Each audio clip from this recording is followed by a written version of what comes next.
دا په کابل کې د ویسا اکاډمي په نوم د زده کړو هغه مرکز دی چې د نورو مضامینو ترڅنګ د ژورنالیزم او خبریالۍ په برخه کې هم په لسګونو زده کوونکي لري.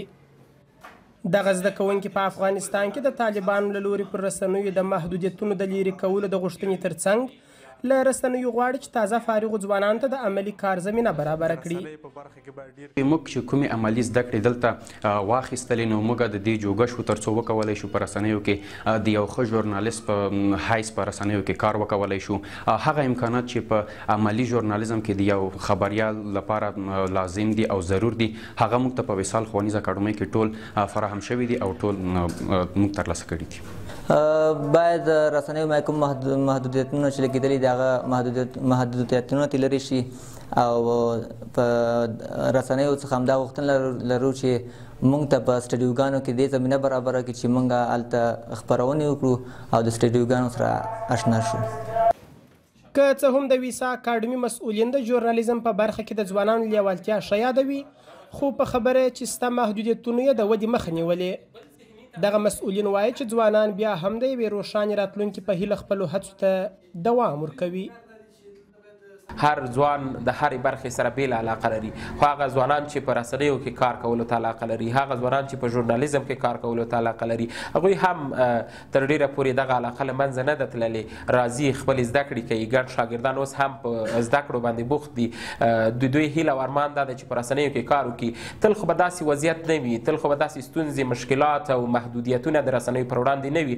الحمدلله هیله او امید شته چې دغه ستونزې محدودیتونه به هم ختمیږي. دا ځوانان په داسې حال کې له رسنیو د کار غوښتنه کوي چې په کور دننه ځینو ادارو د اقتصادي ستونزو په سبب خپل کارکوونکي له دندو ګوښه کړي دي. د رسنیو د ملاتړ ادارو مسؤلین وایي چې ژورنالیزم ته د نوي ځوانانو د راتګ لپاره باید نړیواله ټولنه د افغانستان د رسنیو مالي ملاتړ وکړي. متاسفانه د جذب په ساحه کې رسنیو د دې وړتیا نه لري. اقتصادي ستونزو له امله د دوی پرسونل کم شوی دی. نو لاره یې دا ده چې نړیوالو ټولنو باید رسنیو سره مرسته وکړي ورته د مالي برخه کې بودیجه ورکړي تر څو زموږ دغه با تجربه تحصیل کرده او هغه ځوانان چې په دغه برخه کې لیوالتیا لري او هڅې کوي هغوی په رسنیو کې جذب شي. د ملګرو ملتونو د علمي کلتوري او تعلیمي ادارې یا یونسکو د وروستي راپور له مخې وروسته له هغه چې طالبان د دویم ځل لپاره پر افغانستان واکمن سول 50% رسنۍ وتړل سوې 90% ښځینه خبریالانو خپلې دندې له لاسه ورکړې او د رسنیو ډیر کارکوونکي د هیواد پرېښودو ته اړ سول.